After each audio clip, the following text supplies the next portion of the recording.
దేవుని సన్నిధిలో ఉన్నటువంటి మనము కొద్ది నిమిషాలు దేవుని మాటలు వినుట కొరకు సిద్ధపడదాం.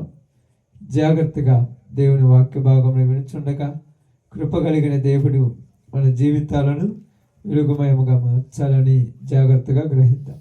ఆ బాక్స్ కొద్దిగా సౌండ్ పెట్టు. చాలా జాగ్రత్తగా దేవుని వాక్యాన్ని శ్రద్ధగా వినుట కొరకు సిద్ధపడండి. వినుచున్న మన జీవితాలలో దేవుడు ఆశ్చర్యకార్యం జరిగించలాగున ఆయన కృప, ఆయన కాపుదల మన పట్ల ఉంచాలని సమయానుకూలతను బట్టి బైబిల్ గ్రంథంలో నుంచి లూకాసు వార్త 16వ అధ్యాయము 25వ వచనాన్ని జాగ్రత్తగా చదువుదాం. అందుకు అబ్రహాము, కుమారుడా, నీవు నీ జీవిత కాలమందు నీకిష్టమైనట్టు సుఖము అనుభవించితివి, అలాగుననే లాజరు కష్టము అనుభవించునని జ్ఞాపకము చేసుకొనుము. ఇప్పుడైతే వాడిక్కడ నెమ్మది పొందుతున్నాడు, నీవు యాతన పడుచున్నావు. దేవుడి వాక్య భాగం మన మధ్యలో ఆశీర్వదించును గాక. ఆమేన్. కూడి వచ్చినందుకు ప్రభునామములు శుభాలు వందనాలు తెలియజేయుచున్నాను. బైబిల్ గ్రంథంలో ఉన్నటువంటి ఈ యొక్క సందర్భం అనేది చాలా ప్రాముఖ్యమైనటువంటి సందర్భం. ఎందుకంటే ప్రియ సహోదరి సహోదరులారా, ఇద్దరు వ్యక్తులను మనకిక్కడ పరిచయం చేయించున్నట్టుగా మనం అర్థం చేసుకుంటాం. ఆ ఇద్దరు ఎవరంటే, ఇద్దరు ఎవరమ్మా? ధనవంతుడు, దరిద్రుడు. ధనవంతుడు ఒక రకంగా చెప్పాలంటే పేదవాడు. ఎందుకంటే మనం బాగా గమనించి ఆలోచించినట్టయితే ధనవంతుడు పేదవాడు అని ఇక్కడ ఎలా చెప్పగలుగుతున్నాడంటే, దేనిని బట్టి చెప్పగలుగుతున్నాడమ్మా ధనవంతుడు పేదవాడని? దేనిని బట్టి చెప్పగలుగుతున్నారు? వాళ్ళ స్థితిని బట్టి, వాళ్ళ పరిస్థితులను బట్టి, వాళ్ళ ఉద్దేశములను బట్టి వారు ధనవంతులు, వాళ్ళు పేదవాళ్ళని చెప్పగలుగుతున్నారు. అయితే ఇక్కడ మనం వింటున్నటువంటి సందర్భంలో అబ్రహామును ఒక వ్యక్తి పిలుస్తున్నాడు. ఏమంటున్నాడంటే, తండ్రివైన అబ్రహామా. అది అక్కడదే రాయబడింది. ఏమని రాయబడింది? చదువు మనం ముందు చదివినప్పుడు అంటే ఏమంటున్నాడు? ధనవంతుడు అబ్రహామును తండ్రి అంటే అబ్రహాము ధనవంతుడికి తండ్రి. ఈ రోజులలో చాలా మంది మనం ఏమనుకుంటామంటే, మాకు యేసు ప్రభుతో పని లేదు, మాకు అవసరం లేదు, మేము ప్రత్యేకత అనుకుంటున్నాం. కానీ ఇక్కడ నీకు అవసరం ఉండొచ్చు, అవసరం ఉండకపోవచ్చు. ఇక్కడ నువ్వు పట్టించుకోవచ్చు, పట్టించుకోకపోవచ్చు. ఒక లోకం వచ్చుచున్నది. ఆ లోకములోనికి వెళ్ళిన తర్వాత అక్కడ ఉన్నటువంటి ఒక వ్యక్తి, ఆయన ఆధీనములోనే సమస్తము జరుగుతుంది. అక్కడికి వెళ్ళిన తర్వాత ఈ ధనవంతుడు ఏమని పిలుస్తున్నాడంటే, తండ్రివైన అబ్రహామా. ఇక్కడ ఉన్నప్పుడు అబ్రహాము గురించి మాట్లాడితే విన్నాడా? ఎందుకంటే మేము వేరు, వాళ్ళు వేరు, మా పద్ధతులు వేరు, వాళ్ళ పద్ధతులు వేరు, మా ఆలోచనలు వేరు, వాళ్ళ ఆలోచనలు వేరు, మా ఉద్దేశములు వేరు, వాళ్ళ ఉద్దేశములు వేరు. కానీ అక్కడికి వెళ్ళిన తర్వాత ఏమి అర్థం చేసుకున్నాడంటే, సమస్తమునకు ఆది సంభూతుడుగా ఉన్నటువంటి వ్యక్తి, సమస్తాన్ని తన స్వాధీనంలో ఉంచుకున్నటువంటి వ్యక్తి, ముల్లోకాలు కూడా తన యొక్క కనుసైగులో అనేకమైనటువంటి పనులను జరిగిస్తున్నటువంటి వ్యక్తి ఎవరంటే తండ్రి అయిన దేవుడు. ఆ దేవుని యొక్క స్వాధీనములో సమస్తము ఉన్నాయి. ఆయన ఏది చెబితే అది జరుగుద్ది, ఆయన ఏది మాట్లాడితే అది జరుగుద్ది. ఆయన ఒకరిని రమ్మంటే వస్తాడు, ఒకరిని పొమ్మంటే పోతాడు. ఆకాశమును వర్షమును కురిపేయమంటే కురిపిస్తుంది, సూర్యుని వెలుగుని ఇవ్వమంటే ఇస్తుంది, భూమిలో నుంచి పంట పండమంటే పండుతుంది. కాబట్టి సమస్తము ఆయన స్వాధీనంలో ఉన్నది. ఆయన మనందరికీ పరలోకములో ఉన్న తండ్రి. ఈరోజు భూమి మీద ఎవరికి నచ్చడు. ఎవరికి ఇష్టం ఉండదు. కానీ ఒక టైం వచ్చినప్పుడు నీకు నచ్చినా నీకు నచ్చకపోయినా, నీకు ఇష్టమున్నా నీకు ఇష్టం లేకపోయినా, నువ్వు అక్కడికి వెళ్ళిన తర్వాత ఆయన స్వాధీనములో ఉంటుందని నువ్వు తెలుసుకున్నప్పుడు అనవసరముగా అప్పుడు బాధపడడం కంటే ఇప్పుడే ఆయనను ఎరగమని బైబిల్ మనకు తెలియచేయుచున్నది.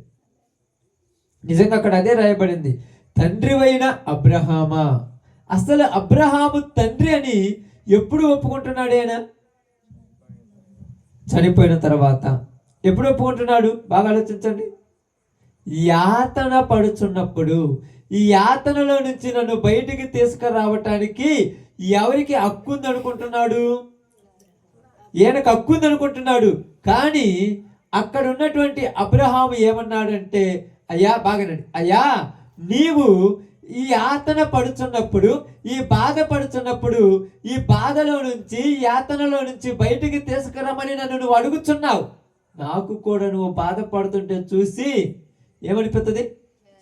జాలేస్తుంది. ఎవరికైనా జాలేస్తుంది కమ్మ. అప్పుడప్పుడు మన శత్రువులు కొద్దిగా ఇబ్బందులు పడినప్పుడు మనకి జాలేస్తుంది కదా.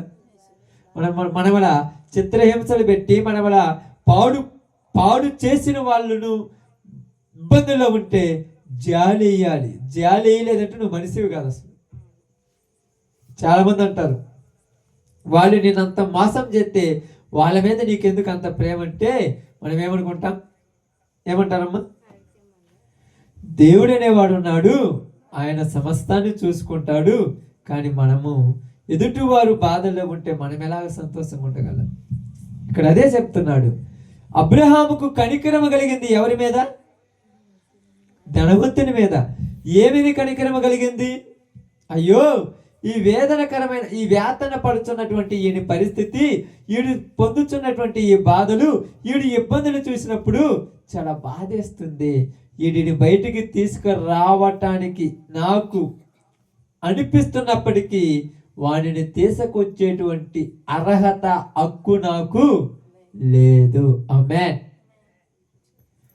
ఎవరికుంది ఆ హక్కు? ఎవరికుంది? సర్వమును సృష్టించిన సృష్టికర్త అయిన దేవునికి ఉన్నది హక్కు. అందువల్ల ఇక్కడ మాట్లాడుతున్నాడు, తండ్రి ఏమైనా అబ్రహామా, నేను ఇక్కడ బాధపడుచున్నాను, ఇబ్బందులు పడుతున్నాను, నా పరిస్థితి చాలా ఘోరముగా ఉన్నది. అలా ఉన్నప్పుడు ఈ బాధలు నేను కనీసం ఎన్ని రోజులు పోయిందో ఆవిడ పోయి అక్కడికి? 1 గంట ఉంటుందా, 2 గంటలు ఉంటుందా, ఎంత టైం అయిందో తెలియదు. ఈ బాధలు నేను ఉన్నానయ్యా, ఆ లాజరు వచ్చి నా బాధ తగ్గించడానికి కొద్దిగా అవకాశం కలిగించమన్నాడు. 1 గంట 2 గంటలు. అసలు ఎలా ఉండదంటే బైబిల్ గ్రంథంలో ఒక మాట మీకు అర్థం కావటానికి చదివిస్తాను. యోబు గ్రంథము 21వ అధ్యాయము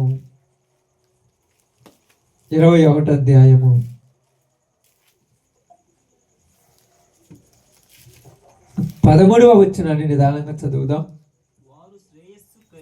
వారు శ్రేయస్సు కలిగి తమ దినములు గడుపుదురు, ఒక్క క్షణములోని పాతాళమునకు దిగుదురు. ఒక్క క్షణములోని వాళ్ళు ఎలా గడిపారంట జీవితాలు? శ్రేయస్సు కలిగి. శ్రేయస్సు కలిగి అంటే మంచిగా, బాధలు లేకుండా, కష్టాలు లేకుండా, ఇబ్బందులు లేకుండా, ఏ సమస్య లేకుండా, అంతేనాకేమనుందా? మరి జీవితంలో శ్రేయస్సు కలిగినప్పుడు మనందరం అనుకుంటాం, వారికి దేవుడు ఎంత గొప్ప అవకాశం ఇచ్చాడు, దేవుడు వారిని ఎంత బాగా కనికరించాడు, అయ్యో నాకు ఎందుకు ఆ పరిస్థితి రాలేదు, నేను ఎందుకు ఆ స్థితిలోనికి వెళ్ళలేదు, నిజముగా దేవుడు వారికి మంచి ఏమిచ్చాడు? మంచి జీవితం ఇచ్చాడు, నాకేంది ఇలాంటి జీవితం ఇచ్చాడని చాలా మంది బాధపడుతుంటారు. కానీ ఇక్కడ ఏమంటున్నానంటే యోబు, వారు శ్రేయస్సు కలిగి తన దినములను గడుపుదురు, అయితే ఒక్క క్షణములోనే పాతాళమునకు పోవుదురు. ఒక్క క్షణములోని. ఇప్పుడు ధనవంతుడు ఎక్కడికి వెళ్ళాడమ్మా?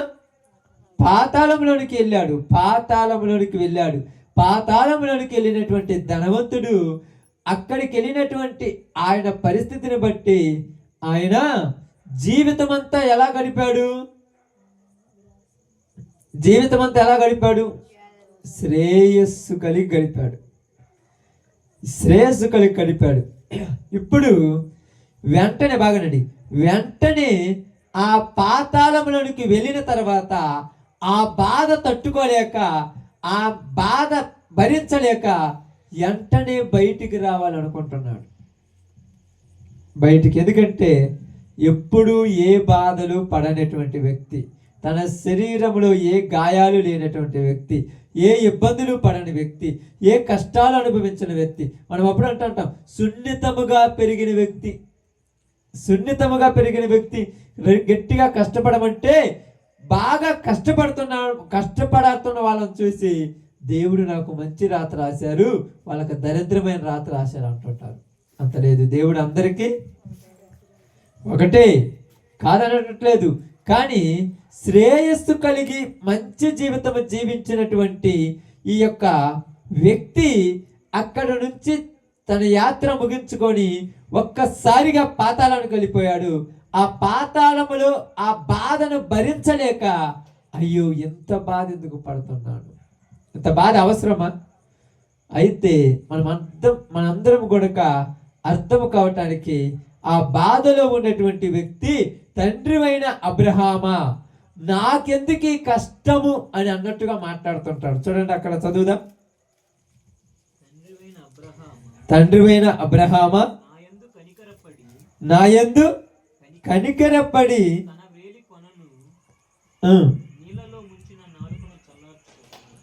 చదువు చూడండి, నేను ఈ అగ్ని జ్వాలలలో యాతన పడుచున్నానని కేకలు వేసి చెప్పాను. నేను ఎక్కడున్నాను?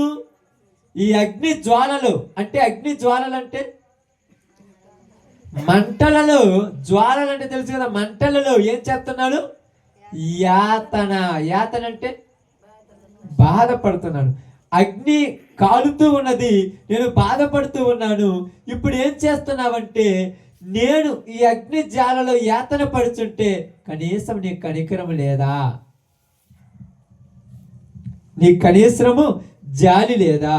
కనీసము నీకు నా మీద ప్రేమ లేదా? నీకు ప్రేమ ఉంటే ఆ లాజరుని తీసుకొచ్చి నా దగ్గరకు పంపించి ఆ నీళ్లు, ఒక్క బొట్టుకు నీళ్లు నా నోట్లో ఏపి అయ్యా అంటున్నాడు. అంటే ఎందుకు చెప్తున్నానంటే ఈ మాట బాగా గమనించండి. భూమి మీద ఎలాంటి బ్రతుకు కావాలని కోరుకుంటున్నారు సమాజం అంతా? శ్రేయస్సు కలిగిన బ్రతుకులే కావాలి వాళ్ళకు. ఈరోజు అలాంటి బ్రతుకే కావాలి. ఎలాగంటే మీకు అర్థం కావటానికి ఇప్పుడు ఆయనకు చెప్తాను. ఆయనకు అబ్రహాం ఇస్తున్న సమాధానం, ఎవరికి? ఈ వ్యక్తికి అబ్రహాం ఇస్తున్న సమాధానం. అందుకేం చూడండి, అందుకు అబ్రహాము కుమారుడా, కుమారుడు ఏమని పిలుస్తున్నాడు? తప్పుటోడా, పనికి మాలోడా అని పిలుస్తున్నాడా? నీ ఇష్టం వచ్చిన నువ్వు అనుభవించాలని పిలుస్తున్నాడా? ప్రేమ అంటే అక్కడ కూడా మంచివాడు ఎక్కడికి వెళ్ళినా ప్రేమిస్తాడు. అది గుర్తుపెట్టుకోవాలి. మంచివాడు ఎక్కడికి వెళ్ళినా. ఈరోజు బాగా గమనించి ఆలోచిస్తే ఈ మాట నేను చదువుతున్నప్పుడు నాకు ఒక ఆలోచన వచ్చింది. ఇప్పుడు ధనవంతుడు ఎక్కడ ఉన్నాడు? ధనవంతుడు ఎక్కడున్నాడు? పాతాళంలో ఉన్నాడు. ఇప్పుడు అబ్రహాం ఎక్కడున్నాడు? అబ్రహాం ఎక్కడున్నాడు? అక్కడ రాయబడింది చదవండి మీరు, అంటే మీరు చెప్పేది కాదు. ఇక్కడ రాయబడింది ఏముంది? అబ్రహాం తండ్రి కుడి పార్శ్వం అని ఉంటే మరి యేసుప్రభు ఆడున్నాడు? ఆయన ఆడికి పెట్టే నెట్టేసారు పక్కకి ఏమన్నా? ఎక్కడున్నాడు ఇప్పుడు అబ్రహాము? లాజరు ఎక్కడికి వెళ్ళాడు? అక్కడ రాయబడింది. మీరు ఇప్పుడు మర్మమేం చెప్పొద్దు, అక్కడికి రాయబడింది. ఏమి రాయబడింది చదవండి. ఎక్కడికి వెళ్ళాడు? అదే ఏం చేస్తున్నాడు అక్కడ?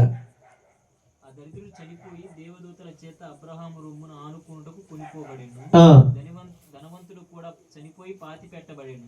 అప్పుడు అతడు పాతాళంలో బాధపడుచు కన్నులెత్తి దూరం నుండి అబ్రహామును అతని రొమ్మున ఆనుకొని ఉన్న లాజరును చూసి. 25వ అధ్యాయం చివరి వచ్చిన చూడు ఏమన్నాడు, ఇప్పుడైతే వాడు ఇక్కడ ఏం చేస్తున్నాడంట, ఇప్పుడు అబ్రహాం ఎక్కడున్నాడు, నెమ్మది పొందే స్థలములో ఉన్నాడు. నెమ్మది పొందే స్థలములో అబ్రహాం ఉన్నాడు కాబట్టి అబ్రహాం రొమ్మున ఈ లాజరు అనుకొని ఉన్నాడు. అంటే నెమ్మది పొందుతున్నాడు. నెమ్మది ఎందుకంటే నెమ్మది పొందడం అంటే తెలుసా, నెమ్మది పొందడం అంటే రెస్ట్ తీసుకుంటున్నాడు, నెమ్మది ప్రశాంతంగా ఉన్నాడు. అంటే ఇక్కడ బాగానండి, అబ్రహాము ఎక్కడున్నాడు, నెమ్మది పొందుతున్న స్థలములో ఉన్నాడు. ఈ యొక్క ధనవంతుడు ఎక్కడున్నాడు, వేదన పడుతున్న స్థలం, అంటే ఒక రకంగా చెప్పాలంటే పాతాళంలో ఉన్నాడు, వేదన పడుతున్న స్థలంలో ఉన్నాడు. ఇప్పుడు నెమ్మది పొందుతున్న స్థలంలో ఉన్నవాడు మంచివాడా చెడ్డవాడా, మంచోడే. బాగా గుర్తుపెట్టుకోండి, నెమ్మది పొందుతున్న స్థలంలో ఉన్నటువంటి వ్యక్తి మంచివాడే. ఇప్పుడు యాతన పడుతున్న స్థలంలో ఉన్నవాడు చెడ్డవాడు. బాగా ఆలోచన, చెడ్డవాడే కదా, తప్పు చేయబట్టే కదా అక్కడ ఉంది, లేకపోతే పాడు కదా. ఇప్పుడు యాతన పడుతున్న స్థలములో ఉన్నటువంటి వ్యక్తిని నెమ్మది పొందుతున్న స్థలములో ఉన్నటువంటి వ్యక్తి చూశాడు. చూసి ఏమంటున్నాడంటే, ఇదిగో పాపాత్ముడా అని పిలుస్తున్నాడా, పనికి రానాడు అని పిలుస్తున్నాడా, దరిద్రుడు అని పిలుస్తున్నాడా, మరి ఏమని పిలుస్తున్నాడు, కుమారుడా. ఈరోజు మనం ఏం పిలుస్తాం, ఏమని పిలుస్తాం, ఏం పిలుస్తారు తెలుసా మీకు,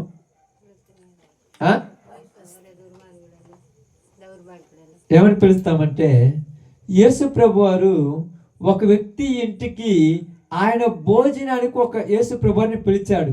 అప్పుడు యేసు ప్రభు వారు ఆయన ఇంటికి ఏం చేయడానికి వెళ్ళాడు, భోజనానికి వెళ్ళాడు.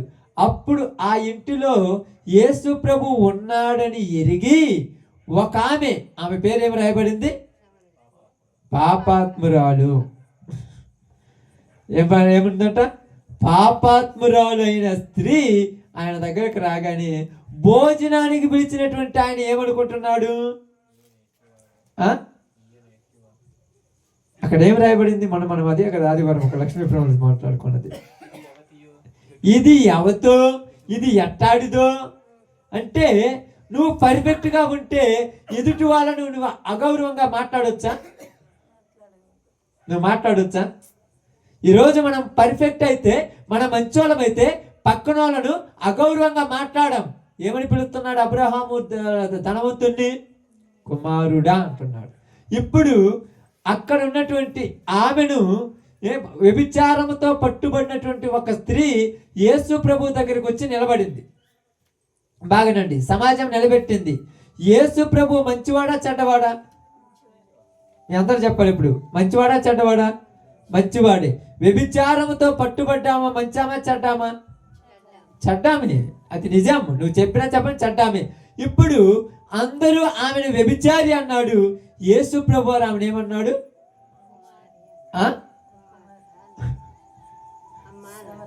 అమ్మా అమ్మా ఎవరు నీ మీద రాయి వేయలేదా. అంటే నువ్వు మంచివాడివైతే ఎదుటి వాళ్ళలో నువ్వు మంచిని చూడాలి కానీ చెడుని చూడకూడదు. ఈరోజు మనం ఏమంటామంటే, అందరూ చెడ్డోళ్ళే, నువ్వు అందరూ చెడ్డోళ్ళు అంటున్నావు అంటే మొట్టమొదటి నువ్వు చెడ్డోడు. పక్కనోళ్ళు చెడ్డోళ్ళు పంచోళ్ళు పక్కన పెట్టేయి. ఇక్కడ ఏమన్నాడు, అబ్రహాం ఏమంటున్నాడు, కుమారుడా అని పిలుస్తున్నాడు. నరకంలో ఉన్నవాడిని ఎవరైనా కుమారుడు అని పిలుస్తాడా? మనం ఏమనుకుంటాం, నరకంలో ఉన్నవాడిని కుమారుడు అని పిలుస్తున్నామంటే, కుమారుడు అన్నాడు నువ్వు తండ్రివి కదా, అంటే వాడు నరకానికి పోయాడంటే నువ్వు కూడా పెద్ద నరకానికి పోతావు.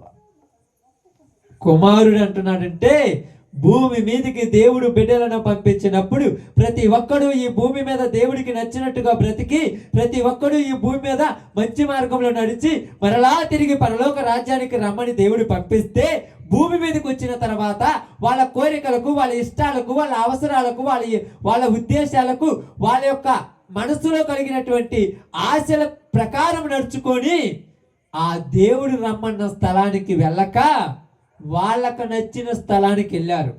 ఇప్పుడు అక్కడ నుంచి ఇక్కడికి వచ్చినటువంటి ఆ వ్యక్తి దేవుడికి ఏమవుతాడు, అక్కడ నుంచి ఎక్కడ నుంచి, పరలోకం నుంచి దేవుని దగ్గర నుంచి వచ్చినటువంటి, దేవుని దగ్గర నుంచి భూమి మీదకి వచ్చినటువంటి ఆ వ్యక్తి దేవునికి ఏమవుతాడు? ఇంకా మీకు అర్థం కావాలని చెప్తాను. మీ అందరికీ ఈ యొక్క లోకాసు వార్తలోనే అనుకుంటున్నాను 15వ అధ్యాయంలో అక్కడ ఉంది. మీ అందరికీ బాగుంటుంది ఆ యొక్క సందర్భం బాగా పరిచయం ఉంటుంది. తండ్రికి 2 కుమారులు ఉన్నాడు. పెద్దోడేమో మంచోడు, చిన్నోడేమో పనికిరానోడు. మీ అందరికీ తెలుసు కదా. పనికిరానోడు మంచోడు. ఇప్పుడు పనికిరానోడు తప్పుడోడైపోయి ఆస్తి తీసుకొని పోయి ఏషాలతోనూ జోదాలతోనూ దొంగతనాలు, లాడ్జులు, క్లబ్లు మొత్తాన్ని తిరిగేసి పాడు చేసుకున్నాడు. పెద్దోడేమో తండ్రి దగ్గరే ఉన్నాడు. ఇప్పుడు వెళ్ళిపోయాడు కదా, తండ్రి దగ్గర నుంచి వెళ్ళిపోయాడు కదా, ఏషాలు వేస్తూ పాపాలు చేస్తూ అక్రమాలు అన్యాయాలు చేస్తూ వెళ్ళిపోయినాడు కదా. వెళ్ళిపోయిన వాడు తండ్రికి కుమారుడు అవుతాడా కాదా? తప్పు చేసినంత మాత్రాన కుమారుడు కాకుండా పోడు. పాపములు చేసినంత మాత్రాన కుమారుడు కాకుండా పోడు. మరి కుమారుడే కదా, మరి శిక్ష అనుభవిస్తుంటే ఎవరికి బాధ? అది ఇప్పుడు అంటున్నాడు, కుమారుడా నువ్వు నా కుమారుడు, ఎందుకంటే నేను నిన్ను కన్నాను, నేను నిన్ను భూమి మీదకి పంపించాను, నువ్వు నా కోసం బ్రతకమని నేను పంపించాను. కానీ నువ్వేం చేశావు? అక్కడ రాయబడి చూడండి. అందుకు అబ్రహాము, కుమారుడా నీవు నీ జీవిత కాలమందు, అంటే నేను నీకు కొద్ది రోజులు జీవితం ఇచ్చాను. జీవిత కాలం అంటే తెలుసుగా, మనిషి పుట్టినప్పటి నుంచి చనిపోయేంత వరకు అది జీవిత కాలం. మనిషి భూమి మీద గడిచిన దినాలు జీవిత కాలం.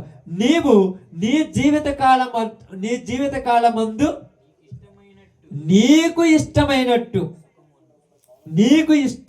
ఎవరికి ఇష్టమైనట్టు? ఇంకా ఎవరికి ఇష్టమైనట్టు? నీకు ఇష్టమైనట్టు, ఎవరికి నచ్చినట్టు వాళ్ళకు. ఈరోజు మనందరికీ ఎలా ఉంటుందంటే, ఎవరికి నచ్చినట్టు వాళ్ళు బ్రతకాలని ఉంది, కానీ మనము దేవుడికి నచ్చినట్టు బ్రతకాలని మనకు లేదు. అర్థమైందా? ఎవరికి నచ్చినట్టు వాళ్ళకి నా ఇష్టం అంటారు. అప్పుడప్పుడు చాలా నాకు ఇంకా అసలు ఇష్టమే లేదంటే, మనం భూమి మీదకి వచ్చిన తర్వాత మనకి ఇష్టాలు అనేవి లేవు. మరి ఇష్టాలు ఉన్నాయంటే బాగానండి, కొద్ది నిమిషాలు. ఇష్టాలు ఉన్నాయంటే యేసు ప్రభు వారు అంతటి గొప్ప మహానుభావుడే భూమి మీద శరీరం దాల్చుకొని వచ్చిన తర్వాత ఆయన మాట్లాడిన ఒక మాట ఏం తెలుసా? నా ఇష్టము నెరవేర్చుకొనుటకు నేను రాలేదు, నన్ను పంపిన వాని చిత్తము నెరవేర్చుటకి నేను పరలోకం నుండి దిగి వచ్చి తిని. అంటే భూమి మీదకి వచ్చినటువంటి మనుషులందరూ అర్థం చేసుకోవాల్సిన ఒక గొప్ప విషయం ఏంటంటే, ఈ మనుషులు మీ ఇష్టాలు ఇక్కడ ఉండకూడదు, మీ కోరికలు ఇక్కడ ఉండకూడదు. ఎందుకంటే నీ ఇష్టాలు నీ కోరికలు ఉంటే నీ జీవితం నీ చేతిలో కూడా లేదని నువ్వు తెలుసుకోవాలి. మన జీవితం మన చేతిలో ఉందా? మన బ్రతుకు మన చేతిలో లేదు. మనకి ఇష్టాలు ఉంటాయి, కోరికలు ఉంటాయి, ఆశలు ఉంటాయి. తీరకపోతే ఒక బాధ, తీరితే ఒక బాధ. అందుకని ఇక్కడ అన్నాడు, ఇదిగో కుమారుడా, నీవు నీ జీవిత కాలమందు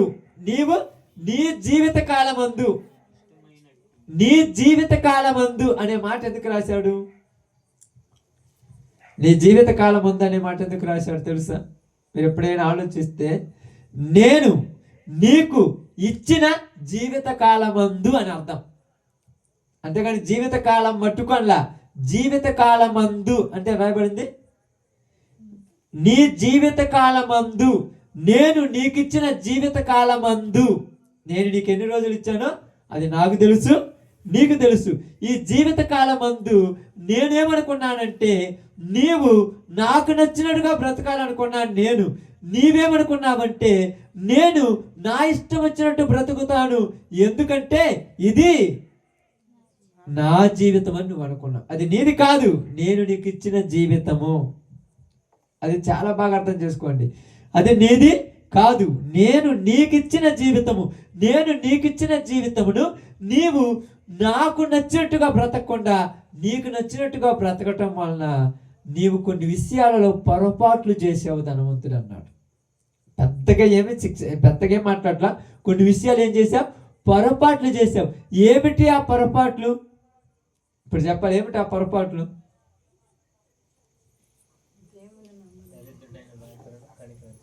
కనికరం చూపించకపోవటం, మంచిది, ఆమేన్. ఇంకా ఏమిటి ఆ పొరపాట్లు? మీరు చెప్పింది కరెక్టే, తప్పేమి లేదు. పొరపాట్లు ఏమిటి? పొరపాట్లు ఉన్నాయి.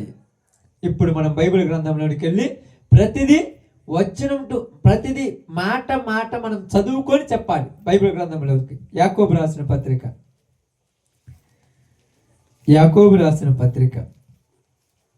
5వ అధ్యాయం. చాలా జాగ్రత్తగా చూడండి, చాలా జాగ్రత్తగా. ఎందుకంటే బైబిల్ గ్రంథంలో మనం ఏదో కథల్లాగా చదువుకొని, ఇది ఒక కథ, ధనవంతుడు లాజరు కథ, లేకపోతే తప్పిపోయిన కుమారుడు కథ అని మనం ఏదేదో మాట్లాడుకుంటాం. కానీ బైబిల్ గ్రంథం అంతా కథ అనేది మాత్రం రాంగు. ఇది దేవుని యొక్క మాట, దేవుడు మనకు తెలియజేసినటువంటి ఒక ప్రేమ లేఖ ఇది. కాబట్టి చూడండి, 5వ అధ్యాయం 1వ వచనం నుంచి నిదానంగా చదువుదాం. ఇదిగో ధనవంతులారా, మీ మీదికి వచ్చడి ఉపద్రవములను గూర్చి ప్రలాపించి ఏడువుడి. మీ ధనము చెడిపోయెను, మీ వస్త్రములు చిమ్మటలు కొట్టినవాయనను, మీ బంగారమును మీ వెండియు తుప్పు పట్టినవి, వాటి తుప్పు మీ మీద సాక్ష్యముగా ఉండి అగ్ని వలె మీ శరీరములను తినివేయును. అంత్య దినముల యందు ధనము కూర్చుకొంటిరి. ఇప్పుడు చెప్తున్నాడు, బాగా గమనించండి. ఏమన్నాడు? ఇదిగో మీ చేలు కోసిన పనివారికి ఇయ్యక మీరు మోసముగా బిగబట్టిన కూలి మొరపెట్టుచున్నది. మీ కోత వారి కేకలు సైన్యములకు అధిపతియగు ప్రభు యొక్క చెవులలో చొచ్చుచున్నవి. మీరు భూమి మీద సుఖముగా జీవించి భోగాసక్తులై వదదినమందు మీ హృదయములను పోషించుకొంటిరి. మీరు నీతిమంతుడైన వానికి శిక్ష విధించి చంపుదురు, అతడు మిమ్మును ఎదిరింపడు. ఇక్కడ ఏమంటున్నాడంటే, ధనవంతుడు అనేటువంటి మాట వచ్చినప్పుడు ఏమన్నాడంటే, మీరు ఎదుటివారు అంటే మీ కోత కోసిన వాడిని కూలి ఇవ్వకుండా ఏం చేశారంట? బిగబట్టారు.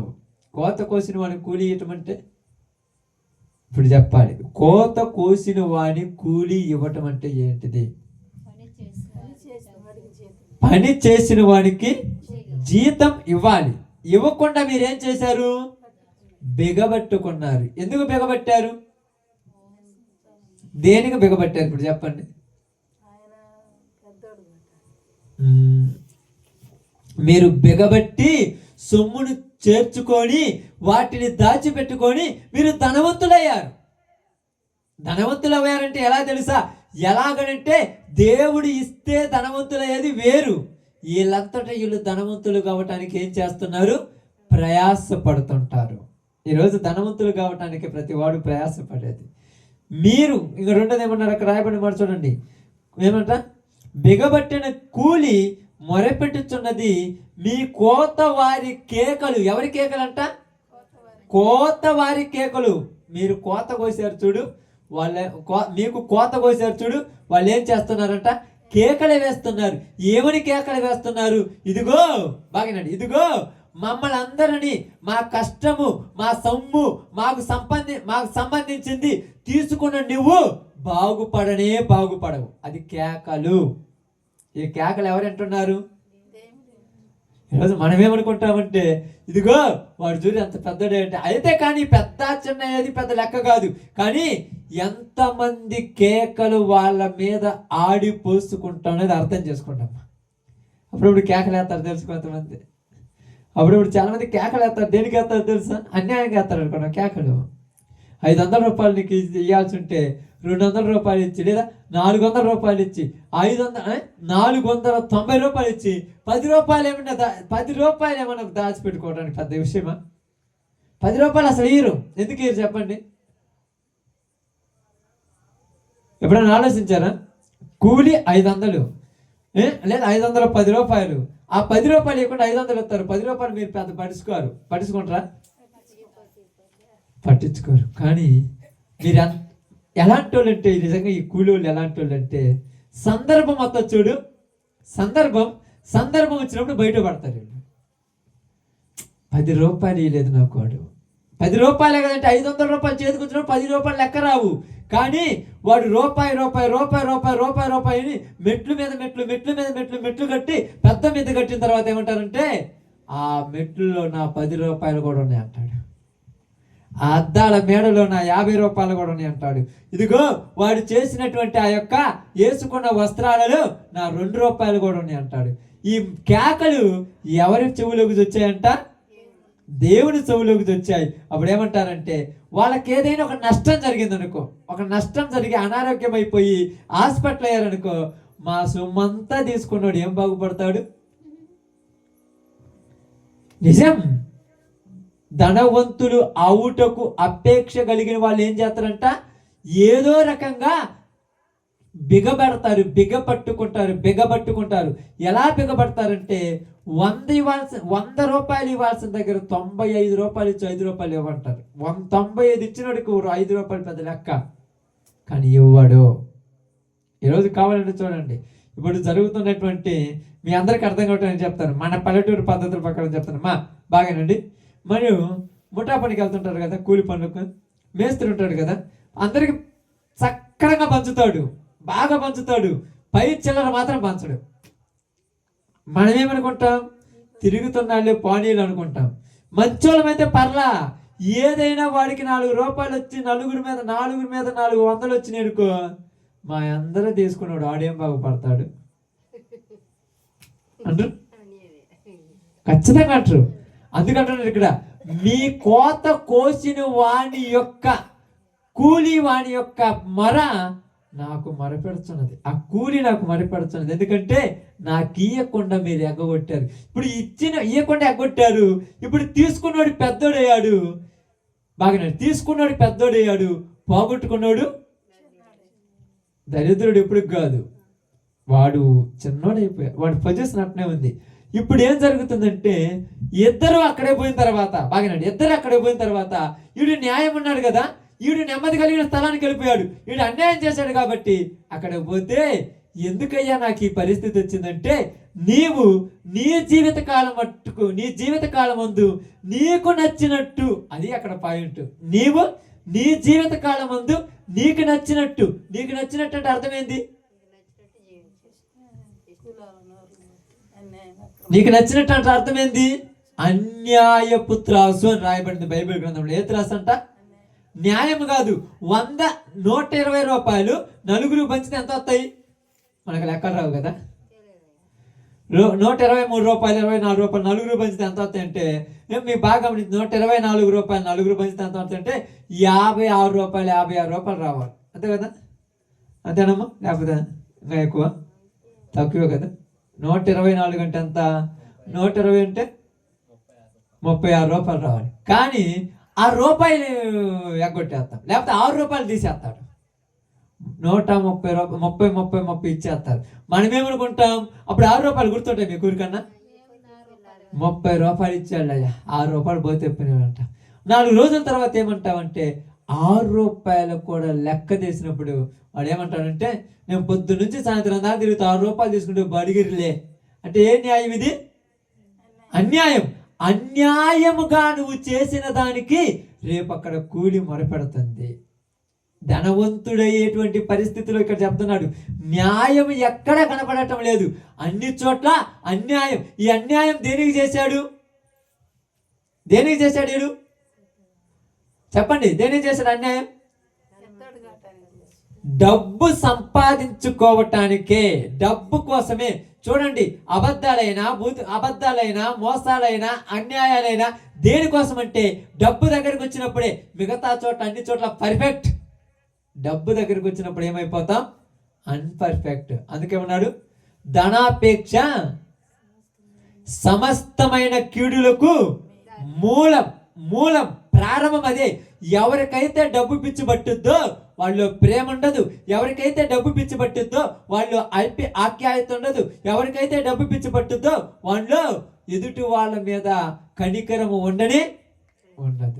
అరే వాళ్ళు ఇప్పుడు దాకా కష్టపడి పాడైపోయి ఈరోజు రోగమైపోయి హాస్పిటల్లో ఉన్నారంటే వాళ్ళ దగ్గరకు పోతే నేను ఎందుకు డబ్బులు ఇవ్వాలి, నాకేం సంబంధము? మనుషులకు ఇక్కడికి వచ్చాక ఏమైపోయింది? న్యాయం అనేది కరువైపోయి అన్యాయం వచ్చింది. నీవు నీ జీవిత కాలం మటుకు నీకిష్టం వచ్చినట్టు, నీ జీవిత కాలం ముందు నీకిష్టం వచ్చినట్టు అంటే మనమేమనుకుంటున్నాం? నాకు ఇష్టం వచ్చినట్టు అంటే తిని తాగి తందనాలు ఆడటం కాదు, వాడు చెప్పిందే న్యాయం. ఊరన్న ఎదురు తిరిగితే ఏం చేస్తారు చెప్పండి? ఇది అన్యాయం అంటే ఏమంటారు? రేపు పొద్దున వాడిని కూలికి పిలవు. ఈడేం చేస్తాడు? రే ఇటు పోతే 5 రూపాయలు వస్తుంది, ఈగో రావులే, ఎట్టయితే ఇప్పుడు అందరికి అయిందే నాకు అవుతులే, అందరికైందే. చివరికి ఏమంటాడు తెలుసా? ఎవరు చూడకపోయినా పైవాడు ఒకడు ఉన్నాడుగా, ఆ పైవాడి దగ్గరే చేరిందా మీ మాట, అక్కడికి చేరింది మాట. అది ఎవరికైనా ఇప్పుడు మనం పోతాం, మనం ఎంత మంచి వాళ్ళని తెలుసా? కూరగాయల కాడికి పోతాం, కూరగాయలు కొనుక్కున్నాం అనుకోండి, వాడు 50 రూపాయలు తీసుకున్నాం అనుకోండి, అయింది 60 రూపాయలు అయితే 50 రూపాయలు తీసుకుంటే ఆ 10 రూపాయలు మనం మిగిలించుకున్నందుకు ఎంత సంతోషపడతామో. 10 రూపాయలు మిగిలినలే, మరలా పోయి అయ్యా నువ్వు అనవసరంగా లెక్క తప్పు చేసావు, ఇదిగో నీ 10 రూపాయలని ఇచ్చే మనసు ఎవరికైనా ఉందా? అసలు ఎంతమా? వాడు మర్చిపోండి కాదు, వాడు అజ్ఞానంలో ఏ భ్రమలో ఉండే ఇన్ని బానుకుండు. కానీ నీకు ఇచ్చిన తర్వాత సాయంకాలంలో కూర్చొని లెక్క పెట్టుకునేటప్పుడు వాడు 10 రూపాయలు ఎవరికి ఇచ్చాడంటాడు? కనీసం నేనంటే మై మరిచి ఇచ్చానంటే బుద్ధున్నోడైతే తెచ్చి ఇయ్యాలగా అని వాడు మొర పెడతాడు. ఆ మొర ఎక్కడికి పోతుంది? ఆమేన్. ఇది చాలా కష్టం. మీరు అనుకుంటారేమో అన్ని దిక్కులు నీతి న్యాయమే, డబ్బు దగ్గరికి వచ్చాక అందరికి అబద్ధాలు వస్తాయి. అందరికీ, ప్రతి వాళ్లకు. ఆ డబ్బు ఎందుకు అంటున్నానంటే, ఇక్కడ ధనవంతుడు అయ్యాడంటే వరకు ధనవంతుడు అంటే అందరు డబ్బున్న వాళ్ళందరూ ధనవంతులు కాదు. ధనం మీద పిచ్చున్నోళ్ళు ధనవంతులు. డబ్బున్న వాళ్ళు, అబ్రహాం డబ్బు లేదు, ఎన్ని కోట్లు అసలు లెక్క కూడా లేదు, అంత డబ్బు ఉంది, టన్నులు డబ్బు ఉంది, బంగారం ఉంది, వజ్ర వైడూర్యాలు ఉన్నాయి. అతను ధనవంతుడు అన్నాడా? మరి ధనవంతుడు అంటే ఎవరు? తినటానికి తిండి లేకపోయినా డబ్బు కోసం పాకులాడే ప్రతి వాడు ధనవంతుడే. డబ్బు కోసం పాకులాడతారు, లేక దేని కోసం కాదు. డబ్బు కోసం ఏ పనికైనా దిగజారిపోతారు. అందుకని ఇక్కడ చెప్తున్నారు చూడండి, నీవు నీ జీవిత కాలం మందు నీకిష్టం వచ్చినట్టు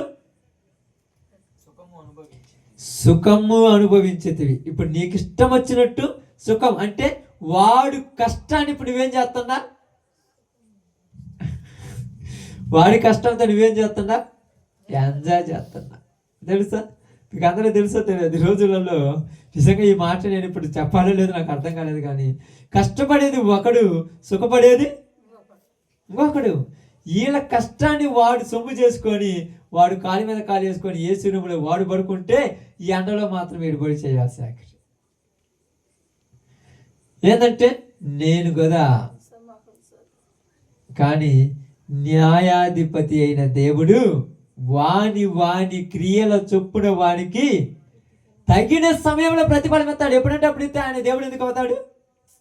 నీకు ఇష్టం వచ్చినట్టు నీవు సుఖం అనుభవించితివి.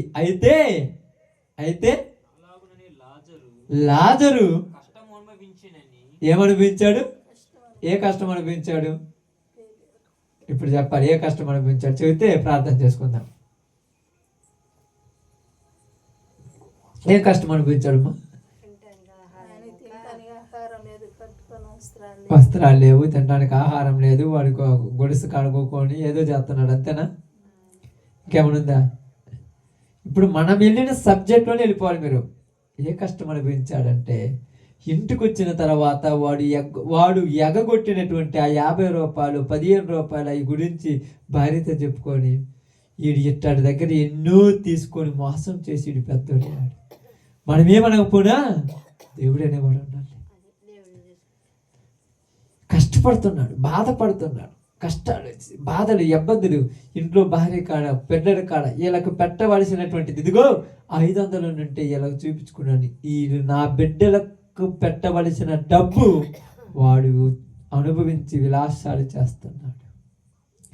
నా కష్టం వాడు దోచుకున్నాడు, నా కష్టం వాడు పాడు వాడు తీసుకున్నాడు. అయితే నేను అడగటానికి ఏమంటం వచ్చింది? అడగటానికి ఏముంది? నా జీవితంలో ఎదిరించితే బాగుంటుందని ఓర్చుకునే తత్వం నా దగ్గర ఉంది. అయితే ఇక్కడ ఏం జరిగిందంటే, ఇప్పుడు మీకు అర్థం కావడానికి చెప్తాను, చూడండి, బాగా చెప్తాను, మీకు అర్థం కావడానికి చెప్తాను. ఇదంతా సిచ్యువేషన్ కోసం చెప్తున్నాను. ఫిలిప్పీయులకు రాసిన పత్రిక 3:19 వచ్చింది. 3:19.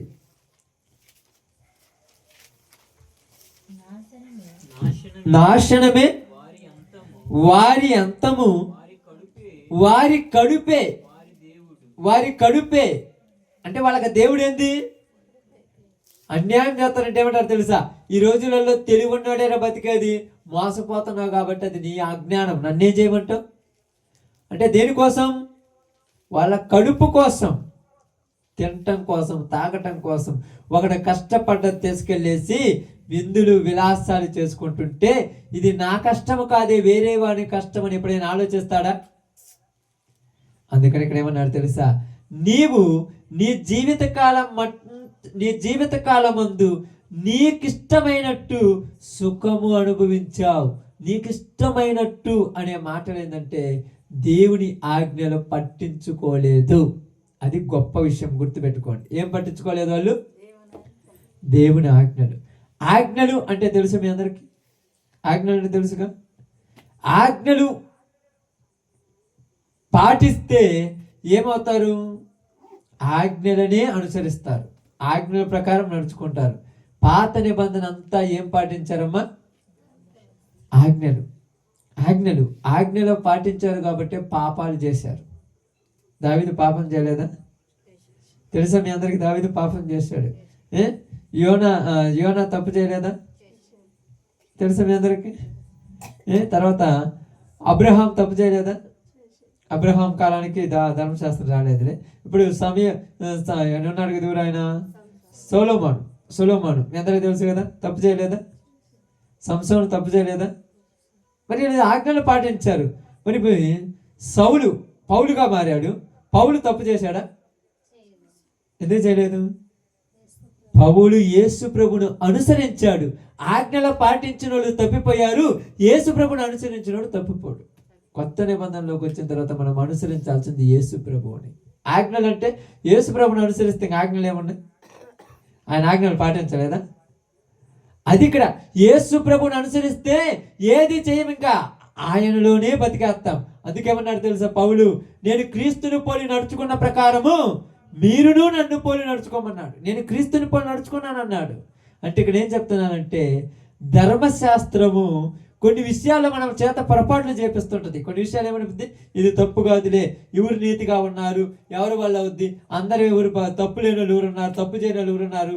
కానీ యేసు ప్రభువుని అనుసరిస్తే యేసు ప్రభు తప్పు చేయలేదు కదా అనిపిస్తుంది మనకు. అందుకని ఈరోజు మన అందరికి చెప్పిన మాట, ఒక చిన్న మాట ఏంటంటే, ధనవంతుడు వేదనకరమైన స్థలములోనికి వెళ్ళినటువంటి ధనవంతుణ్ణి అబ్రహాం ఏమంటున్నాడంటే, కుమారుడా. నెమ్మది పొందుతున్న స్థలంలో ఉన్న లాజరును కుమారుడా. వీళ్ళందరూ దేవుని కుమారులే.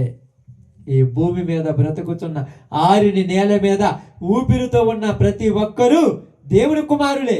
కానీ దేవుడు అందరిని ఏమంటున్నాడు తెలుసా? బాగుపడి మంచి మార్గంలో నడుచుకొని పరలోకం రమ్మని పిలుస్తున్నాడు. ఈరోజు మనం ఏం చేస్తుంటాం? మార్కులు వేసే వాళ్ళగా ఉంటాం. ఇదిగో ఏ మెట్టాడిది, అల్లా మెట్టాడిది, ఇయ్యాలని రేపు దేవుడు తగలబెడుతుంటే చూడు అంటే నువ్వు తగలబెడుతుంటే చూడాలనుకున్నావా? వాళ్ళని గారు తగలబెట్టేది నిన్నే. నువ్వు అనుకుంటున్నా వాళ్ళనని. తప్పిపోయింది చిన్న కుమారుడే పెద్ద కుమారుడు? చెప్పండి, పెద్ద కుమారుడు. ఆమేన్.